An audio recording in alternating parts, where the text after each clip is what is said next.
आहेत का 99% वाली लोक घरात? ते पाया कुठे पडतोस?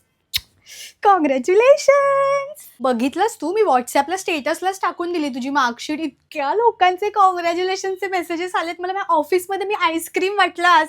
कॉलर एकदम ताट केली माझ्या भाच्याने. माझी कलिग आहे, तिच्या भावाचा मुलगा पण होता 10वीला यावेळी. 70% ओनली. बिचारीचं तोंड एवढंसं झालेलं.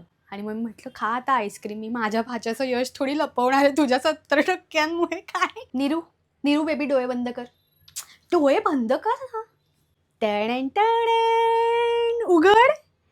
ई! अगं काय ताई, एवढं वगैरे काही नाहीये. एवढे छान मार्क्स मिळालेत त्याला. ही डिझर्व्स एन आयफोन. एवढं तर मी करूच शकते ना माझ्या भाच्यासाठी. प्लीज. तू उगाच नीरू टेन्शन घेत होतास. मी तुला पहिलंच म्हणालेलं ना की सगळा अभ्यास तू एवढा छान केलायस, छान पेपर गेलेत तर मिळणारच चांगले मार्क. शेवटी माझ्यावरच गेलायस ना. मग आता पुढे काय करायचं वगैरे ठरवलंयस का? हे बघ, तुला जे करायचंय ते कर. मी आहे ना, मी सपोर्ट करणार तुला. तुला काहीही करायचं असेल तरी मी सपोर्ट करणार तुला. आणि मम्मी पप्पांचं टेन्शन घेऊ नकोस. मी सांगेन त्यांना सगळं. ओके? बापरे, आता तू काही मागवू नकोस खायला. ह्याचे मार्क्स ऐकूनच माझं पोट भरले. आता काहीच नाही जाणार मला.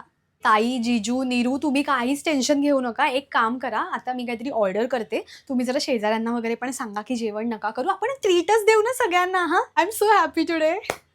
नीरू, हे बघ, मी तुला एक जस्ट आयडिया देते. तू आय टीच कर. आय टीमध्ये खूप पैसा आहे, कळलं का तुला? आणि तू हुशार आहेस तर तुला कसलंच लिमिट नाही राहणार. बघ, म्हणजे तुला चित्रकार वगैरे व्हायचं तरी तू होऊच शकतोस. त्याचं काय प्रॉब्लेम नाही मला. पण तरी जस्ट अ सजेशन.